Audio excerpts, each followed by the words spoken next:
Un champion du monde qui claque la porte de la meilleure moto de la grille pour aller signer chez le constructeur le plus en galère du plateau et qui vous regarde droit dans les yeux en vous disant qu'il a raison. Voilà en gros ce que le paddock essaie d'avaler depuis quelques jours.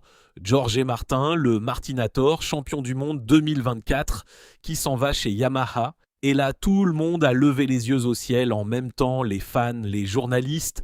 La moitié du paddock, mais qu'est-ce qu'il fabrique? Il est en train de flinguer sa carrière, sauf que l'Espagnol, lui, il vient de sortir du silence, et sa réponse, elle n'est pas du tout celle qu'on attendait. Alors qu'est-ce qu'il a vraiment balancé, et pourquoi ça dérange autant de monde? Parce qu'il faut bien comprendre à quel point, sur le papier, ce choix, il paraît absurde. On parle d'un mec qui en ce moment même est en tête du championnat du monde au guidon d'une Aprilia qui, quand elle est bien née, fait partie des meilleures machines du plateau. Et cette moto-là, il la lâche. Pour aller où? Chez Yamaha. Le constructeur japonais qui rame depuis des saisons.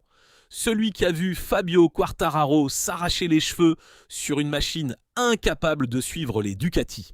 Donc oui, dit comme ça ressemble à un pari de désespéré, à un choix de la dernière chance, et c'est exactement le procès qu'on lui fait, sauf que Martin, lui, il voit pas les choses comme ça du tout. Alors, sa réponse, elle est tombée dans une interview au Diario AS, un média espagnol. Et je vous préviens, c'est du Martin pur jus, cash, tranquille, zéro remise en question. Il commence par poser le décor, il explique que toutes les décisions qu'il prend, il les prend parce que, je le cite, elles sont les meilleures pour moi et pour ma famille. Bon, jusque-là, c'est la formule polie qu'on attendait, mais juste après, il envoie une phrase qui, moi, m'a fait sourire et qui change tout. On n'est plus dans la justification, on est carrément dans le défi. Et pour comprendre pourquoi c'est pas juste de la bravade en l'air, faut remonter un peu dans le temps. Revenons à 2021, le moment où Jorge Martin débarque en MotoGP. À l'époque, il signe chez Ducati dans l'équipe satellite Pramac. Et déjà là, une partie du paddock lui dit qu'il fait une bêtise, qu'il aurait dû choisir. Attention, tenez-vous bien Yamaha? Ouais, retenez bien ce détail, on va y revenir parce qu'il est savoureux. Bref, Martin ignore tout le monde, il reste chez Ducati. Et 3 ans plus tard, il devient champion du monde 2024. Premier pilote depuis Valentino Rossi en 2001 à décrocher le titre avec une équipe satellite.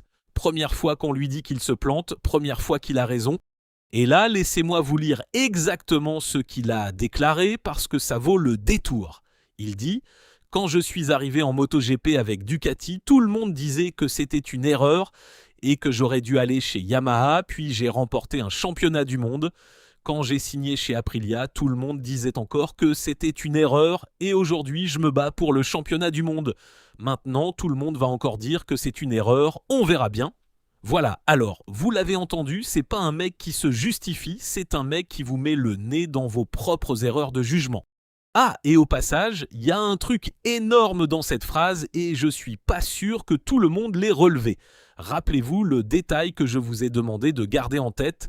À ses débuts, on lui reprochait justement de pas aller chez Yamaha, et ce sont les mêmes qui aujourd'hui lui disent qu'il est fou d'y aller, vous voyez le problème? Les gens qui le jugent, ils ont déjà eu tort dans les deux sens, ils lui ont dit d'y aller, il a refusé, il a eu raison, et maintenant ils lui disent surtout pas d'y aller, alors franchement, qui peut encore prétendre savoir mieux que lui ce qui est bon pour sa carrière? Et le deuxième chapitre, c'est justement Aprilia. On est au milieu de l'année 2024. Martin mène le championnat, mais Ducati vient de lui préférer Marc Marquez pour son guidon d'usine. Alors l'Espagnol tranche, il signe chez le constructeur italien et quelques mois plus tard, il décroche le titre sur cette Ducati qu'il a déjà décidé de quitter. Et rebelote, tout le paddock s'étrangle. Quitter la meilleure moto pour un projet moins sûr, mais quelle idée! Sauf que là encore, l'Espagnol avait vu quelque chose que les autres voyaient pas. Bon, je vais être honnête, parce que l'honnêteté, ça fait partie du truc. Le début de l'aventure Aprilia, ça a viré au cauchemar. Des blessures à répétition, une saison 2025 passée à l'infirmerie plus que sur la piste. Il l'a reconnu lui-même, il a roulé avec beaucoup de douleur. Du coup, les détracteurs se sont régalés.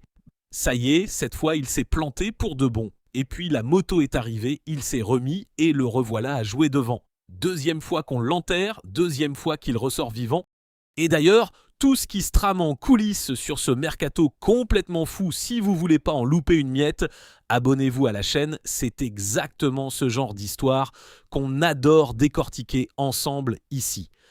Alors, on en arrive à Yamaha, et je vais rien vous cacher, il y a eu un moment de flottement quand Martin a vu la moto japonaise tourner au Grand Prix de Thaïlande, cette Yamaha qui galérait à rentrer dans le top 10, on a raconté que même lui avait eu de gros doutes, qu'il s'était peut-être vraiment trompé cette fois.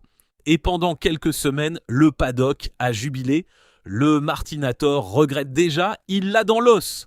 Sauf que voilà, au lieu de raser les murs, il est ressorti encore plus cash. Et c'est ça le vrai retournement de l'histoire. Parce qu'on a cru que Martin filait chez Yamaha par dépit, un choix de la dernière chance, un champion qui n'avait soi-disant plus le choix. En vrai, c'est pas ça du tout. Martin, il parie.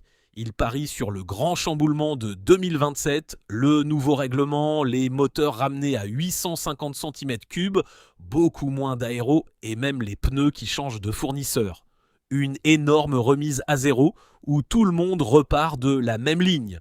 Et Yamaha a mis le paquet, un tout nouveau moteur en V4, des ingénieurs européens débauchés à prix d'or. Martin, il se voit pas comme le pilote de la dernière chance, il se voit comme le patron du projet, celui qui va soulever le constructeur japonais, et ça c'est une toute autre histoire. Alors qu'est-ce qu'on retient de tout ça? Moi j'ai envie de vous dire une chose. Ceux qui pensent que Martin est en train de se justifier, ils ont rien compris. Martin, il se justifie pas, il prévient. Et la nuance, elle est énorme. Quand il vous rappelle qu'on l'a toujours cru dans l'erreur avant qu'il ait de raison, c'est pas un mec vexé qui essaie de sauver la face, c'est un mec qui vous annonce tranquillement, presque en souriant, qu'il va recommencer. Et sur les faits, il a un argument massu. 2 fois de suite, le paddock a parié contre lui, 2 fois de suite, il a eu raison, et le voilà qui remet ça une 3e fois. Alors oui, quitter une machine qui gagne pour un constructeur qui rame, ça reste un coup de poker énorme, faut pas se mentir. Peut-être que cette fois-ci, ce sera la fois de trop, mais moi, après tout ce qu'on vient de voir, je serai très très prudent avant de miser contre le Martinator. Parce que parier contre lui, jusqu'à présent, c'est justement ça qui a toujours été la vraie erreur.